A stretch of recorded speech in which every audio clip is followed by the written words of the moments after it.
Je tiens à vous parler du film que je suis allé voir aujourd'hui, le 4 décembre 2025. Je suis allé voir au cinéma Five Nights at Freddy's 2. Alors, la bande-annonce m'a hype, il y a eu tellement de bandes-annonces, et qu'est-ce qui se passe? Les mecs, ils ont arrêté d'annoncer ça partout. Ils le criaient surtout, au tout début avant que le film sorte. Donc du coup, le film est sorti, plus rien. Plus personne dit Hey, il y a FNAF 2, il y a FNAF 2 qui est sorti. Pourquoi faire le silence radio en fait? Je pense avoir une petite idée, accrochez-vous de ma critique. Le film a duré une bonne heure. Le film a commencé à 14 heures. Il est fini dans les 15, 30, 40. Et j'ai regardé les postes génériques. Hein. Donc il y aura un timecode où je le dis sans spoiler. Et il y a un timecode où je vais dire avec spoiler. Je vous aurais prévenu, c'est à vous de choisir. Donc effectivement, le film a pris une certaine heure. Déjà que moi j'avais très envie d'aller aux toilettes à un moment donné, j'y suis allé. Heureusement, le film n'avait pas encore commencé. Mais vers la fin, pour les postes génériques, j'y suis allé. En fait, je me suis dit, faut pas que je loupe les postes génériques. Je pense qu'il n'y avait aucun intérêt à ce que je dise ce genre de choses, mais bon, c'est pas grave. Je vais vous balancer ça sans spoiler, bien évidemment. Frère, pourquoi Pourquoi le film semble lent? Je sais pas. Déjà, j'ai pas énormément sursauté, j'ai pas senti de l'angoisse, même si c'était beaucoup plus prometteur que le premier, ça je ne le cache pas. Ils ont bien dosé, ils ont pas trop abusé sur certains détails, mais moi ce qui me dérange dans tout ça, c'est que on voit clairement que c'est un peu fade. Je trouve que la rythmique dans le film, il est un peu fade. Je saurais pas comment dire, mais je crois qu'il y a eu plus de dialogues. Je crois que c'est les dialogues qui m'ont un peu mis comme ça. Après, je dis pas que les dialogues c'est chiant, mais au contraire, c'est bien pour mieux comprendre le lore, pour comprendre tout ce qui englobe le film. Et je vais en profiter pour parler de ça. Les films ont leur propre lore et les jeux ont leur propre lore. S'il vous plaît, arrêtez avec le lore du jeu. Ça a aucun lien. Ils se sont inspirés des jeux originaux, ils peuvent dire tout ça, mais s'il vous plaît, c'est pas le même lore. Parce que je vois beaucoup de gens qui font cette erreur-là, mais en revenant sur ma critique du film, pour moi, la rythmique du film, il est lent. Je me suis pas vraiment senti à fond dans le truc. J'ai écouté tout ce qui a été dit, les rôles. En vrai, il y a pas trop grand chose à se dire sur les rôles, même si je sais que certains des personnes sur YouTube diront que c'est peut-être moyen. Après, chacun voit comme ils veulent. Mais c'est assez. Enfin voilà, je saurais pas dire plus. La rythmique du film, il est un peu fade, je trouve. C'est vraiment le truc qui m'est venu à l'esprit quand je suis sorti du cinéma. Peut-être que si je devais le regarder une deuxième fois, peut-être que j'aurais les idées un peu plus claires, sûrement, mais c'est tout ce que je retiens. Je pense que c'était l'une des choses qui me préoccupait le plus. Les animatroniques, ils sont plus là en mode je vais te tuer, point final. Y a rien derrière.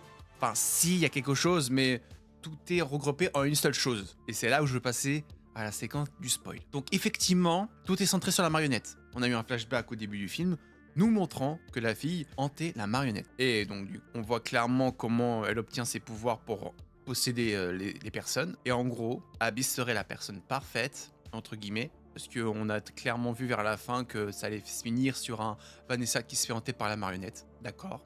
Les mecs, pourquoi nous faire ça? Pourquoi faire ça au moment où le film s'arrête? Moi qui dans la licence, on nous met un truc comme ça. Après, je dis pas que j'ai pas aimé le film, mais j'ai trouvé fade. Et quand j'ai vu que Vanessa allait se faire hanter par la marionnette, tout a été mis directement au générique. Mais vraiment au générique. Les enfoirés. Ils nous ont mis un truc comme ça, et après, ouf, plus rien. Bon, après on a eu deux postes génériques, c'est là où je vais commencer à en parler.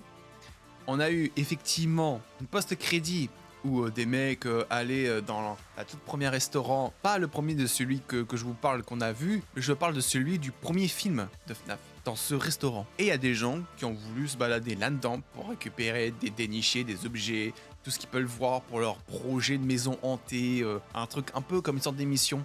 Et de ce que j'ai compris, c'est qu'ils ont découvert Springtrap. Et qu'est-ce qui s'est passé vers la fin? Le mec, il était pas serein. Donc du coup, il a mis l'espèce de sac transparent pour transporter le corps, enfin le Springtrap.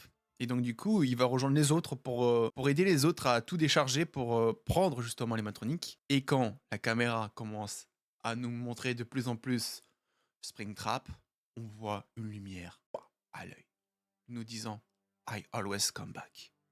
Parce que oui, si je dis pas de bêtises par rapport au réseau, je pense que le troisième se passerait dans une maison hantée. Et dans les jeux, c'était dans une attraction. Fazbear Fright, un truc dans le genre. Et tu te dis, ça change un peu la donne. pour une maison hantée. Alors, si c'est une source fiable que j'ai, mais quasi toutes les personnes le disent. Ça va se passer dans une maison hantée. Maison hantée, que ce soit vrai ou pas, pour l'instant, moi, je vois ça comme ça. Et il y a eu un autre post générique, mais cette fois-ci, il n'y a pas d'image, c'est juste un son. J'y ai un peu pensé un petit peu à deux personnages. C'était soit Henry, ou soit le petit frère de la famille Afton.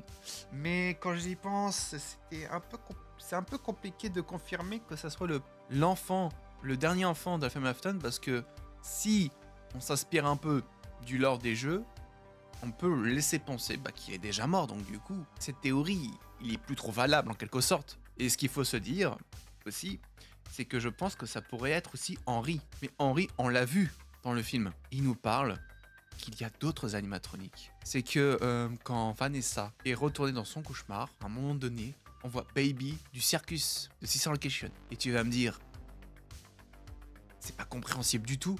Qu'est-ce qu'il fout là, cet animatronique? Mais moi, je pense que cet animatronique-là a été mentionné dans l'enregistrement de Henry, et je pense que Henry a voulu mentionner cet animatronique. Il a pas dit exactement lesquels, mais il y en a d'autres. Donc je pense pas qu'il y aura que Baby, mais on voit tous les rapprochements des autres jeux avec... Franchement, ça peut être incompréhensible sur certaines choses. Ça m'a un peu brouillé l'esprit au début, mais je me dis, comme c'est Henry qui le dit, c'est pas rien. Je sais qu'on peut trouver ça un peu bizarre.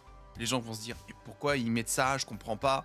Mais moi, je me dis un truc, c'est que tout n'est pas là par hasard. En fait, c'est un peu comme les jeux vidéo, faut décrypter les détails, faut décrypter tout ce qu'on voit. Mais je pense que, déjà, je pense que la licence FNAF dans la cinématographique, ce sera un peu plus élargi. On a 2 films pour l'instant. C'est sûr qu'il y aura un 3e, c'est sûr qu'il y aura un 4e, ça va limite être une saga. Mais bref, j'espère que vous avez aimé mon avis sur le film en question. Moi, c'est comme je vous ai dit, pour moi, j'avais l'impression que la rythmique, il était fade.